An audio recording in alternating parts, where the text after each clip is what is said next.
देखिए कल हमने अपनी जो क्लास थी उसके अंदर हमने आपको ये आर्टिकल करा दिया था जिसके अंदर दो बॉडीज वर्टिकली हैंग थी और हमने उसका एक्सेलरेशन और टेंशन ये दोनों हमने आपको ड्राइव करा दिए।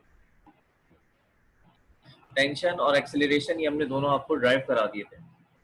और ये जो फॉर्मूला अभी हमने आपको ड्राइव कराया है तो पेपर के अंदर इसी से मिलता जुलता एक आर्टिकल एग्जामिनर ने खुद बना के दिया। आपके पास कल का गैप है, कल मेरी क्लास नहीं होती, जाहिर सी बात है फिर आने वाली वीक के अंदर ही वेडनेसडे को क्लास होगी क्योंकि आज हमारी मेरी अपनी फिजिक्स की इस वीक की लास्ट क्लास है। फिर आने वाली वीक में आपसे मुलाकात होगी। तो मैं एक असाइनमेंट दे रहा हूँ, इस असाइनमेंट को ट्राई कीजिएगा, बहुत आसान है। इस वाला ये जो सारा काम आपके पास यहाँ मौजूद है सेम यही सारा काम है, यानी इसको अगर आप देख के भी करना चाहेंगे तो आप कर सकते हैं। सब बच्चे तवज्जो सुनिएगा, मैं आपको इसके अंदर आइडिया दे रहा हूँ कि क्या करना है क्या नहीं करना, ठीक है? जरा और से सुनिएगा। ये देखें, ये डायग्राम जो इस वक्त आपके सामने बनी हुई है, इस डायग्राम के अंदर हमने जो चेंज लेकर आना है, जो एग्जामिनर ने चेंज किया था और इस आर्टिकल को बदला था, वालेकुम सलाम, वो ये बदला था, उसने M1 की जगह पर यहाँ कर दिया था कैपिटल M और M2 की जगह कर दिया था स्मॉल m, बस ये चेंज किया था, ठीक है? साथ में W1 एज इट इज रहेगा, W2 एज इट इज रहेगा। आपने यही वाली डायग्राम दोबारा से बनानी, ठीक है? ये मैं आपको अलग से एक असाइनमेंट दे रहा हूँ, आप ये डायग्राम बनाएंगे और इस डायग्राम में क्या चेंज लेकर आएंगे मैं आपको बता रहा हूँ। M1 की जगह पर आएगा आपके पास कैपिटल M, M2 की जगह पर आएगा small m, W1 W2 as it is. इस तरह M1 ग्रेटर M2 की जगह कैपिटल M और यहाँ पे आ जाएगा स्मॉल m, सही है? बाकी तमाम चीजों में कोई चेंज नहीं आएगा। इस तरह मोशन ऑफ बॉडी ए में आएंगे, सारे पॉइंट्स यही रहेंगे जैसे लिखे हुए, सब ये पॉइंट्स लिखने हैं आपने। जब रिजल्टेंट फोर्स निकालेंगे तो जहां जहां M1 आ रहा है M1 की जगह पे क्या आ जाएगा, जल्दी से चैट में बताएं, शाबाश। M1 की जगह पे क्या आ जाएगा, चैट में बताएं।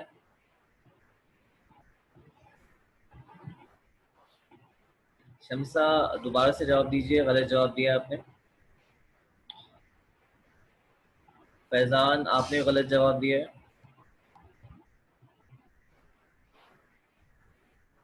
M1 की जगह पर क्या आ जाएगा? जी, कुछ बच्चों ने जवाब दे दिया है, बाकी बच्चों ने जवाब सही नहीं दिया, जबकि मैंने बात बता दी थी। जी बेटा, ये जो M1 आ रहा है इसकी जगह कैपिटल M आएगा, यहाँ कैपिटल M आएगा, यहाँ भी कैपिटल M आएगा, ठीक है? बाकी बच्चों का जवाब आ गया है। आपने M1 को कैपिटल M से रिप्लेस करना है, इस तरह इक्वेशन नंबर 1 बन जाएगी आपके पास, ठीक है? दोबारा से देखें, मोशन ऑफ बॉडी वी पर आए, जैसा ही लिखा हुआ है सब वैसा ही करेंगे, सिर्फ खाली यहाँ जैसे M2 आ रहा है तो M2 नहीं होगा, M2 की जगह पर स्मॉल m। अब यहाँ पर जब आप रिजल्टेंट फोर्स बनाएंगे तो आप जल्दी से M2 की जगह पर क्या आएगा, M2 की जगह पर क्या आएगा?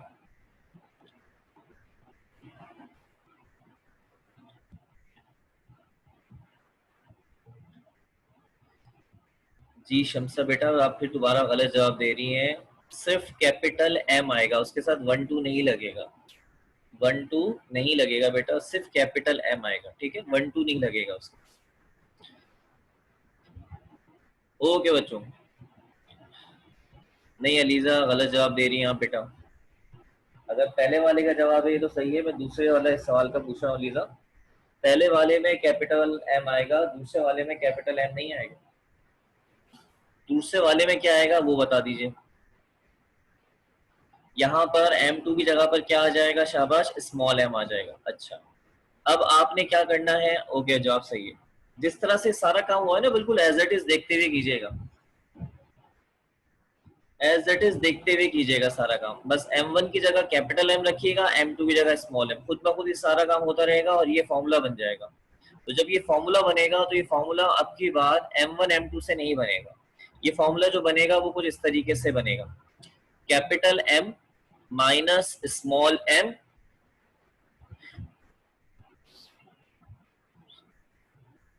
हाँ ठीक है ठीक है, कोई मसला नहीं है। कैपिटल, हाँ उससे पेन से किया, ठीक है?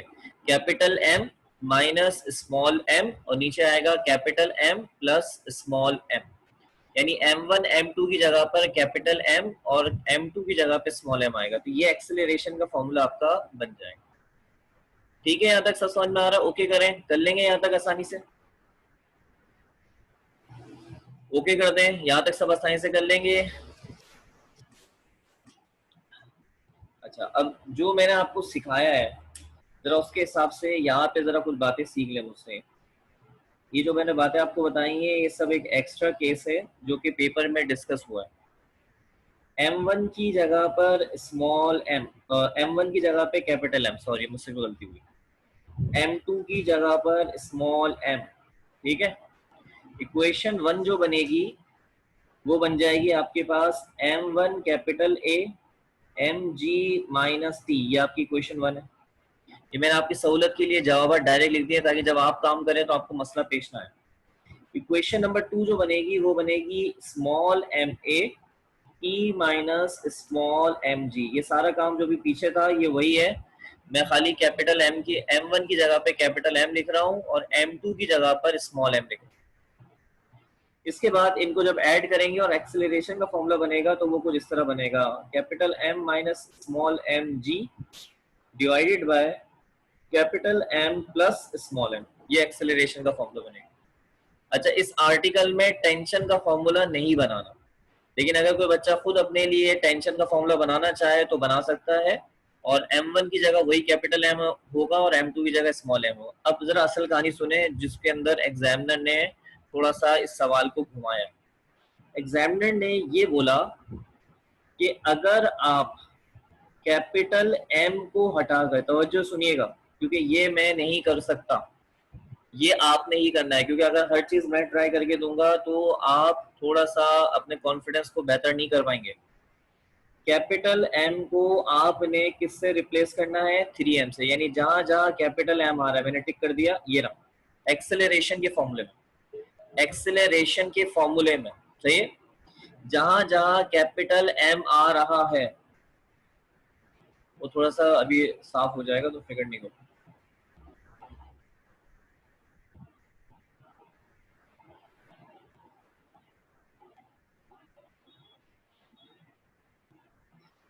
जहां जहां कैपिटल M आ रहा है उसकी जगह पर आपने क्या पुट करना है? 3M। अगर आप यहाँ 3M रखेंगे, 3M रखेंगे, फिर आपने इस पूरे को सॉल्व करना है, इस पूरे को सॉल्व करना है। जब आप सॉल्व करेंगे तो आपका एक्सेलरेशन का आंसर ये आएगा जो मैंने लिखा हुआ है, ये देखिए, ये है आपका टास्क, ये है आपका टास्क, ये आंसर आना चाहिए, सही है।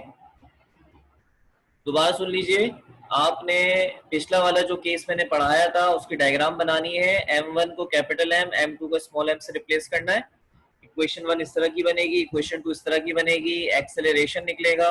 कैपिटल M की जगह पर क्या पुट होगा? शाबाश, कैपिटल M, यहाँ जो फॉर्मूला नजर आ रहा है इस फॉर्मूले में, एक्सेलरेशन के फॉर्मूले में कैपिटल M की जगह क्या पुट होगा? 3M, यानी यहाँ 3M आएगा, यहाँ 3M आएगा। आप सॉल्व करेंगे इसको और सॉल्व करने के बाद ये वाला आंसर आना चाहिए, ये आंसर आना चाहिए। इसका जो क्वेश्चन है पास पेपर का वो मैं आपके ग्रुप में शेयर भी कर दूंगा ताकि आपको आइडिया भी हो जाए कि एग्जामिनर ने किस तरह का सवाल बनाकर पेश किया था। ठीक है, अब मुझे यहाँ तक ओके करें,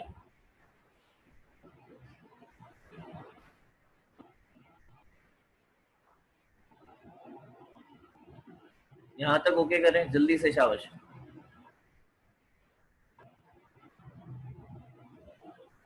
शाबाश, वेरी गुड। ठीक है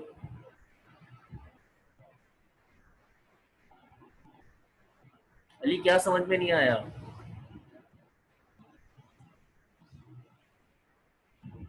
भाई यहाँ तक फॉर्मूला बन गया, आखिर में बेटा जब ये तुम फॉर्मूला बना लो, अली मेरी बात तवज्जो से सुनो जरा। हाँ, तो फैजान तुम भी मेरी बात तवज्जो से सुनो। देखो जब ये फॉर्मूला बन जाएगा ना, ये वाला फॉर्मूला एक्सेलरेशन का, ये फॉर्मूला तुम बना लोगे तो फॉर्मूला बनाने के बाद M को, कैपिटल M को 3M से रिप्लेस करना। जब एक्सेलरेशन का फॉर्मूला बन जाएगा तो कैपिटल M को 3M से रिप्लेस करना है। ये कैपिटल M जो है इसकी जगह पे 3M पुट होगा, कैपिटल M की जगह 3M पुट होगा। तो इस पूरे को सॉल्व करोगे तो ये आंसर आना चाहिए। ठीक है अली और फैजान?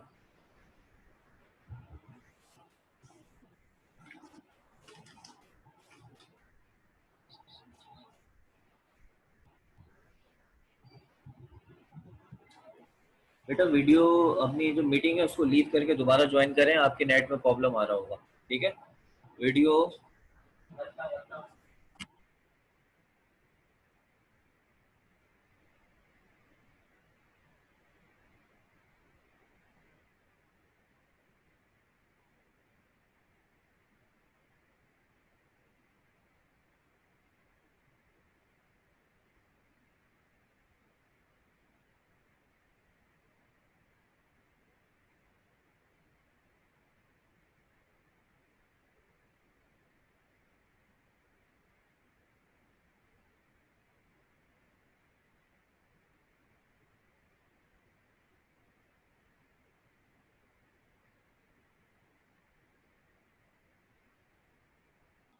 वेब मीटिंग को लीव करो और दोबारा से ज्वाइन करो, इंशाल्लाह ताला तुम्हारा जो ये प्रॉब्लम है वो मसला हल हो जाएगा, ठीक है। जी भाई, अब हम स्टार्ट कर रहे हैं केस नंबर 2 बच्चों। केस नंबर 2, केस नंबर 2 हमारे पास क्या है, तवज्जो से सुनिएगा। केस नंबर 2 की स्टेटमेंट ये है, when one object hang vertically and other is placed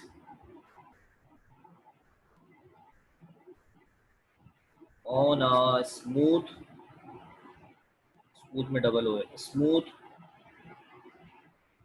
horizontal लिखा हुआ है, हॉरिजॉन्टल सरफेस। इस बात को अच्छी तरीके से देख लीजिए।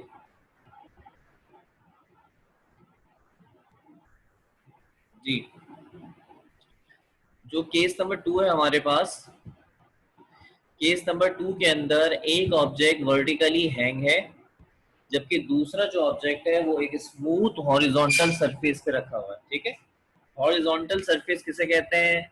डेस्क का जो टॉप होता है उसको हॉरिजॉन्टल कहते हैं, डेस्क का जो टॉप होता है उसको हॉरिजॉन्टल कहते हैं, ठीक है। डेस्क के टॉप को हॉरिजॉन्टल कहते हैं, फर्श को हॉरिजॉन्टल कहते हैं, गली को, सड़क को, ये सब हॉरिजॉन्टल में कायम होते हैं, ठीक है।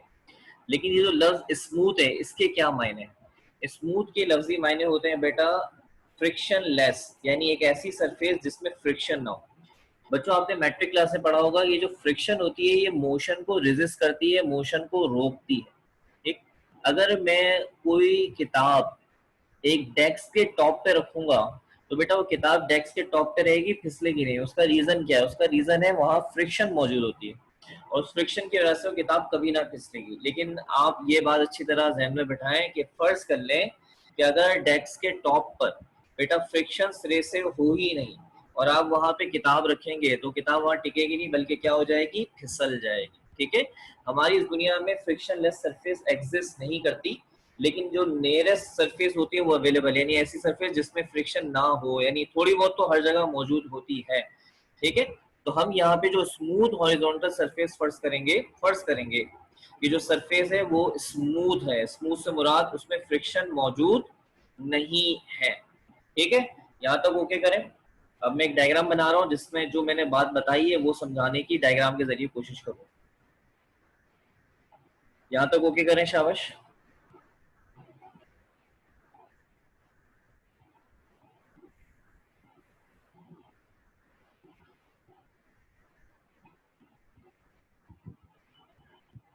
सबसे पहले ये हमने पुली बनाई है, यहाँ पे दिस इज द पुली।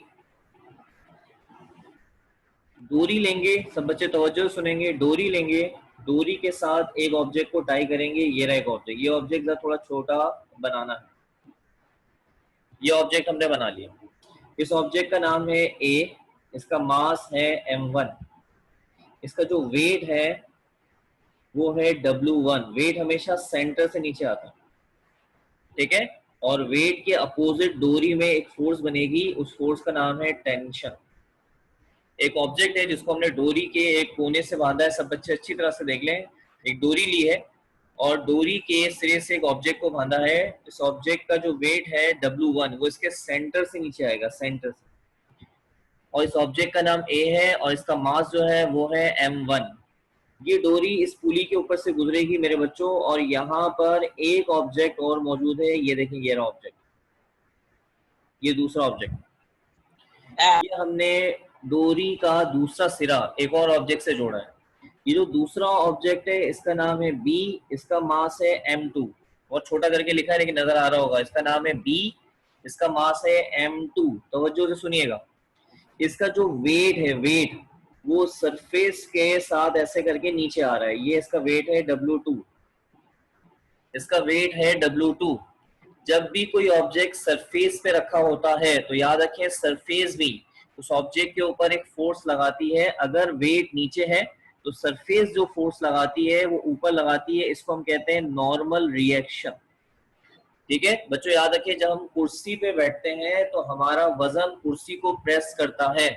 जब हम कुर्सी पे बैठते हैं तो हमारा वजन कुर्सी को प्रेस करता है, तो बेटा वो कुर्सी भी ऊपर की तरफ एक रिएक्शन लगाती है जिसको हम कहते हैं नॉर्मल रिएक्शन। ठीक है, जब हम जमीन पे खड़े होते हैं तो हमारा वजन बेटा जमीन को नीचे की तरफ प्रेस करता है, और जमीन ऊपर की तरफ क्या करती है बेटा, एक रिएक्शन लगाती है जिसको हम कहते हैं नॉर्मल रिएक्शन। ठीक है, ये दोनों एक दूसरे के साथ बराबर होते हैं। एक होता है एक्शन और दूसरा इसका क्या होता है बेटा, रिएक्शन। यहां तक बात समझ में आ रही है?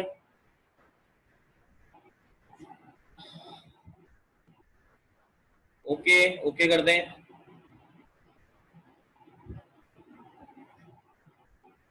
बच्चों क्योंकि यहाँ पे ऑब्जेक्ट वर्टिकली हैंग नहीं है बल्कि एक सरफेस पे रखा हुआ है। ऑब्जेक्ट वर्टिकली हैंग नहीं है बल्कि एक सरफेस पे रखा हुआ है, लेकिन डोरी से बंधा हुआ है। तो बच्चों याद रखें इस डोरी में क्या बनेगी, एक और फोर्स, टेंशन। और टेंशन की फोर्स कभी भी ऑब्जेक्ट की तरफ नहीं होती बल्कि हमेशा ऑब्जेक्ट से आगे होती है। तो यहाँ भी आपको क्या नजर आएगी, टेंशन नजर आएगी। ठीक है, ये ऑब्जेक्ट वर्टिकली हैंग है इसलिए यहाँ पर टेंशन आपको इस तरह करके नजर आ रही है। ये ऑब्जेक्ट वर्टिकली हैंग नहीं है बल्कि एक सरफेस पे रखा हुआ है। तो बेटा यहाँ जो टेंशन डोरी में बनेगी वो हमेशा इस ऑब्जेक्ट से आगे होके बनेगी इस तरह से, लेकिन बनेगी डोरी में। इस तरह जो बॉडी ए है इस पे टोटल दो फोर्सेस हैं, W1 और T। और जो बॉडी बी है इसके ऊपर टोटल थ्री फोर्सेस हैं, एक है W2, एक है आर, और तीसरा है टेंशन टी। यहां तक सब बच्चे यस कर दें कि उन्हें सब समझ में यहां तक आ गया है।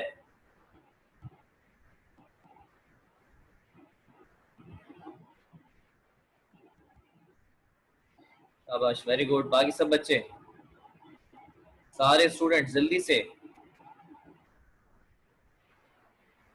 शाबाश, वेरी गुड। मरियम काफी टाइम के बाद देखा, कल नहीं थी मेरे ख्याल से। ठीक है,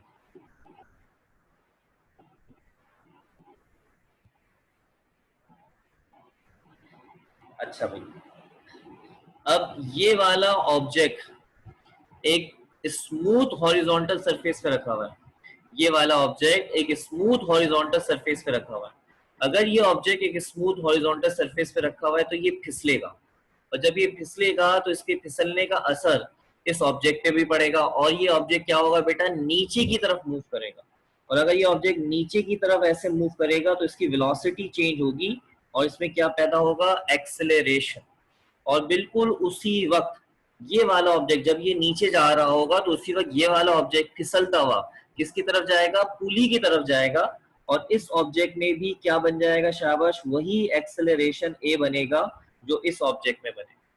सही है, तो यहाँ पे मोशन किस बात की वजह से प्रोड्यूस हुआ, क्योंकि सरफेस कैसी है, स्मूथ है। स्मूथ का मतलब क्या होता है, सरफेस में फ्रिक्शन मौजूद नहीं है। ठीक है, तो जैसे ही ये ऑब्जेक्ट इस सरफेस पे रखा जाएगा ये फिसलेगा, उसका असर इस पे पड़ेगा, ये नीचे आएगा, इसकी वेलोसिटी चेंज होगी, इसमें एक्सेलरेशन बनेगा। और ये वाला जो ऑब्जेक्ट है ये पुली की तरफ जाएगा, और इसमें भी वही एक्सेलरेशन ए बनेगा जो इस ऑब्जेक्ट में बनेगा। इस तरह यहाँ भी हमें दो चीजें कैलकुलेट करके दिखानी है, एक एक्सेलरेशन कैलकुलेट करना है और एक टेंशन कैलकुलेट करना है। ये हमारी डायग्राम कंप्लीट हो गई है, और अब इस डायग्राम से हमें इक्वेशन 1 और इक्वेशन नंबर 2 जनरेट करनी है। इस डायग्राम से हमें इक्वेशन 1 और इक्वेशन नंबर 2 जनरेट करनी है।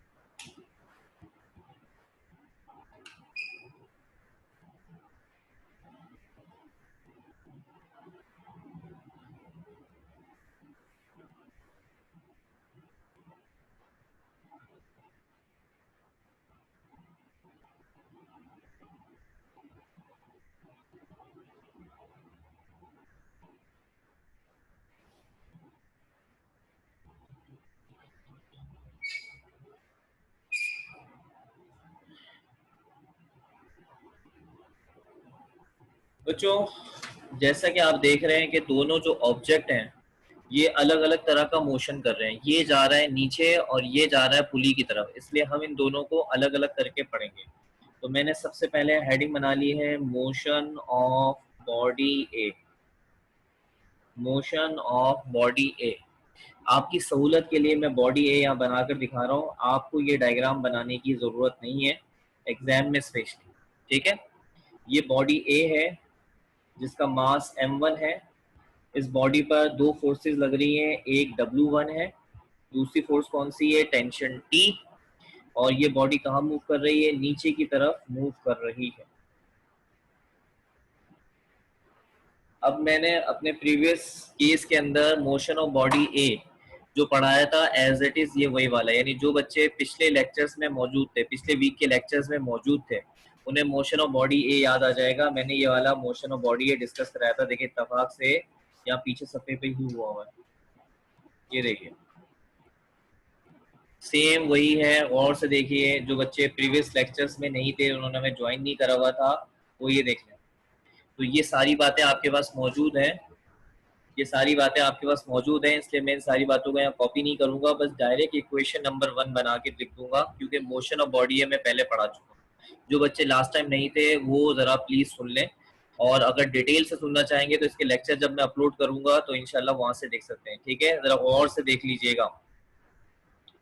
बॉडी ए पर टोटल कितनी फोर्सेज हैं, ये सब बातें मैं लिखूंगा नहीं, क्योंकि सारी बातें पीछे आपके पास लिखी हुई हैं, सब मैं बता चुका हूँ। बॉडी ए पर टोटल कितनी फोर्सेज हैं, दो फोर्सेज हैं। एक का नाम है W1, और W1 कहाँ है, नीचे की तरफ है, ठीक है। दूसरी फोर्स कौन सी है, टेंशन, और ये कहाँ की तरफ है, ऊपर की तरफ है। W1 है नीचे और टेंशन कहाँ है, ऊपर की तरफ है, ठीक है। बॉडी कहाँ मूव कर रही है, आपने सेकंड पॉइंट में बता दिया। बॉडी कहाँ मूव कर रही है, डाउनवर्ड डायरेक्शन। बॉडी कहाँ मूव कर रही है, डाउनवर्ड डायरेक्शन में। जी, अगर ये बॉडी नीचे जा रही है तो किसकी डायरेक्शन में जा रही है, फैजान बताएगा, क्योंकि फैजान पिछले वीक में हमारे साथ नहीं था। शाबाश। अगर ये बॉडी नीचे जा रही है तो किस फोर्स की डायरेक्शन में जा रही है फैजान, शाबाश। W1 की डायरेक्शन में या T की डायरेक्शन में। जल्दी से फैजान रिप्लाई करना है, टाइम कम है हमारे पास, अभी क्लास थोड़ी देर में एंड हो जाएगी। आई डोंट थिंक सो कि शायद फैजान हमारे साथ मौजूद हैं, देख लेता हूँ। नहीं है शायद हमारे साथ। जो बच्चे लास्ट वीक में नहीं थे वो जरा हैंड रेस करें ताकि ये सवाल उनसे कर दिया जाए। लास्ट वीक में जो नहीं थे, जिन्होंने हमें क्लास में ज्वाइन नहीं करा हुआ था। सवाल का जवाब आसान है, फिक्र नहीं करें, आप गलती करेंगे मैं सिखा दूंगा, फिक्र नहीं करें। लास्ट वीक में कौन नहीं था हमारे साथ, ठीक है। कासिम, कासिम तुम रिप्लाई करो, टेंशन नहीं लेना, गलती होगी तो मैं बता दूंगा, फिक्र नहीं करो, ठीक है। तो मेरी बात सुनो कासिम, तुमने जवाब देना जी। कौन सी फोर्स इनमें से बड़ी और कौन सी छोटी है, तो आप देखें ये ऑब्जेक्ट कहाँ मूव कर रहा है, शाबाश। ये ऑब्जेक्ट किस फोर्स की डायरेक्शन में मूव कर रहा है कासिम, ये ऑब्जेक्ट किस फोर्स की डायरेक्शन में मूव कर रहा है, W1 की डायरेक्शन में मूव कर रहा है, T1। Very good Mohammad Ali, तुमने जवाब दे दिया। कासिम से सवाल करा है मोहम्मद अली, चलो तुमने जवाब दे दिया, गुड। कासिम जवाब दो, ये ऑब्जेक्ट किस फोर्स की डायरेक्शन में मूव कर रहा है बेटा, इक्वेशन 2 तक पहुंचना है आज जल्दी। W1 और T, अगर सीखना चाहते हैं तो रिप्लाई करना पड़ेगा।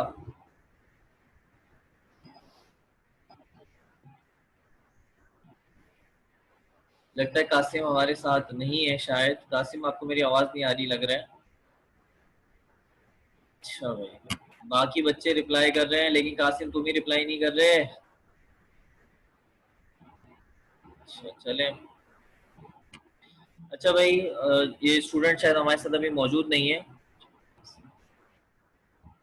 बच्चों ये ऑब्जेक्ट जो है जिस फोर्स की डायरेक्शन में मूव करेगा वो फोर्स बड़ी होगी, और ये ऑब्जेक्ट किसकी डायरेक्शन में मूव कर रहा है, W1।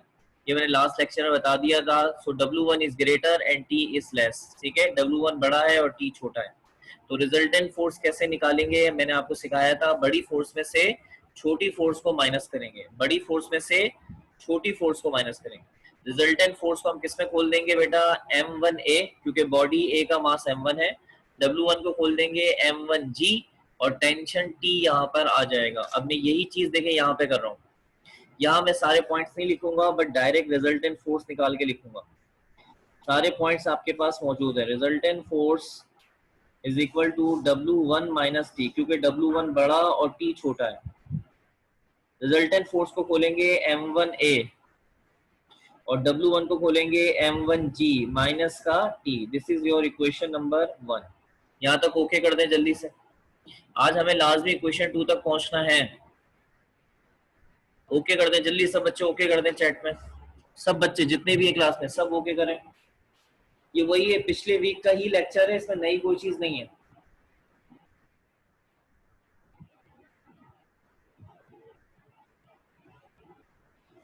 ओके हम अपनी क्लास को अब इख्तितामी मरहल की तरफ लेके जा रहे हैं और मोशन और बॉडी भी डिस्कस कर रहे हैं और इक्वेशन 2 जनरेट करेंगे और उसके बाद इंशाल्लाह ताला आने वाले वीक में हम आपको एक्सेलरेशन और टेंशन समझा देंगे। अगर कोई स्टूडेंट अपने तौर पे एक्सेलरेशन और टेंशन करना चाहे तो वो कर सकता है। एक्सेलरेशन उसी अंदाज से होगा, ऐड करने से और डिवाइडिंग करने से। टेंशन अगर आप करना चाहें तो किताब में आंसर भी मौजूद है। मोशन और बॉडी भी। अच्छा बेटा कितने बजे आपका एमसीक्यूज का टेस्ट स्टार्ट होगा?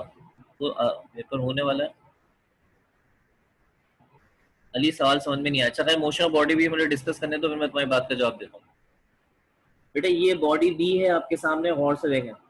बॉडी बी जिसका मास है M2, तवज्जो से। इस पे एक फोर्स है W2, इस पे एक फोर्स है R, इस पे एक फोर्स है T। इस पे टोटल ओके कासिम कोई इशू नहीं है बेटा। ये सब क्या कहते हैं। अच्छा मैं भी तुम लोगों के सवाल के जवाब देता हूँ। जरा मुझे टॉपिक को एंड करने दो क्योंकि वरना टाइम खत्म हो रहा है। ठीक है पहले मुझे टॉपिक एंड करने दो सादिया, और मैं तुम्हारे सवाल का जवाब देता हूँ अभी। टाइम टेबल वैसे सादिया जो है ना वो ग्रुप के अंदर ही मौजूद है। ठीक है टाइम टेबल जो है ग्रुप में मौजूद है। मरियम डायमेंशन ऑनलाइन कैसे देंगे? एमसीक्यूज होंगे। एमसीक्यूज के अंदर आपको कोई फिजिकल क्वांटिटी दी जाएगी और 4 ऑप्शन में उसकी डायमेंशन लिखी होगी, तो जो सही जवाब है उस पर टिक कर दीजिएगा। इस तरीके से टेस्ट होगा मरियम। अच्छा टाइम कम है इसलिए जल्दी से इसको एंड कर लो। ठीक है पहला पॉइंट लिखेंगे टोटल कितनी फोर्सेज हैं? 1 2 3। पहला पॉइंट आएगा 3 फोर्सेज।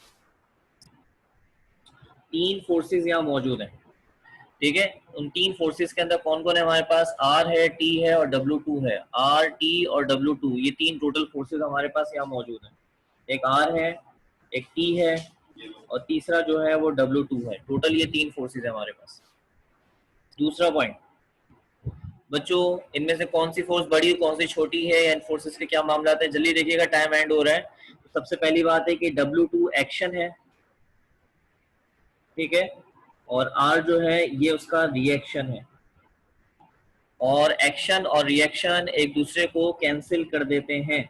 तो बेटा ये W2 और ये R एक दूसरे को क्या कर देगा? कैंसिल कर देगा। यानी W2 और R दोनों कैंसिल आउट हो जाएंगे। W2 and R R action and reaction forces. Action and reaction forces क्या मतलब हुआ इसका? इसका मतलब हुआ W2 और R की हो गई छुट्टी। ठीक है तीसरा पॉइंट। अब रिजल्टेंट फोर्स कैसे निकालेंगे? रिजल्टेंट फोर्स कैसे निकालेंगे? सब बच्चों को इसका जवाब पता है, कोशिश करनी है। रिजल्टेंट फोर्स बेटा हम यहाँ पर माइनस करके निकाला करते थे, लेकिन आपके पास टोटल 3 फोर्स हैं। 3 में से 2 कट गई है, खाली कौन बचा? शाबाश जल्दी से जवाब देना है। W2 और R दोनों कट गए। जल्दी से टाइम खत्म हो रहा है बेटा। W2 और R कट गया, खाली कौन सी फोर्स बची आपके पास? शाबाश जी। अब आप इसको माइनस करके नहीं निकालेंगे क्योंकि जो बचा है वही आपका डायरेक्ट क्या बन जाएगा? रिजल्टेंट फोर्स बन जाएगी। क्योंकि आप इसको किसी के साथ माइनस नहीं कर सकते। क्यों नहीं कर सकते? क्योंकि W2 और R एक्शन और रिएक्शन फोर्सेस हैं और उन्होंने एक दूसरे को क्या कर दिया है? कैंसिल कर दिया है। तो रिजल्टेंट फोर्स अब की बार डायरेक्ट निकलेगी किसके बराबर? T के बराबर। ये बात समझ में आती है? रिजल्टेंट फोर्स को खोल देंगे, किसमें खुलेगा? MA, T as it is. Body B का मास क्या है? M2, equation number 2। सब बच्चे यहाँ तक ओके करें मुझे, सब बच्चे ओके करें जल्दी से, शाबाश। इक्वेशन नंबर 2 सबको समझ में आ गई? मरियम गुड। सुनैना शाबाश, very good. Saim very good. Mohammad Ali good. Qasim शाबाश। Mohammad Faizan very good. Aliza yes miss. Aliza क्या जवाब दे रही हो? Yes sir. अलीजा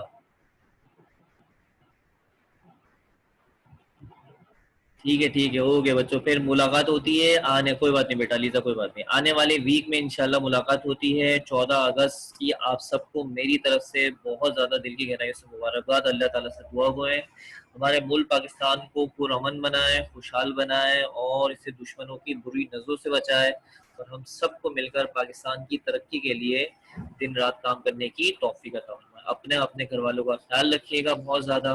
इंशाल्लाह आने वाले वीक के अंदर क्लासेस में मिलते हैं। अगर कोई आगे मुलाकात करना चाहे, जैसे मुझसे कोई मिलना चाहे फिजिक्स के हवाले से, तो वो पीर मंगल वगैरह में आके मुझसे मिल सकता है। ठीक है बच्चों, अपना ख्याल रखिएगा। अल्लाह हाफिज।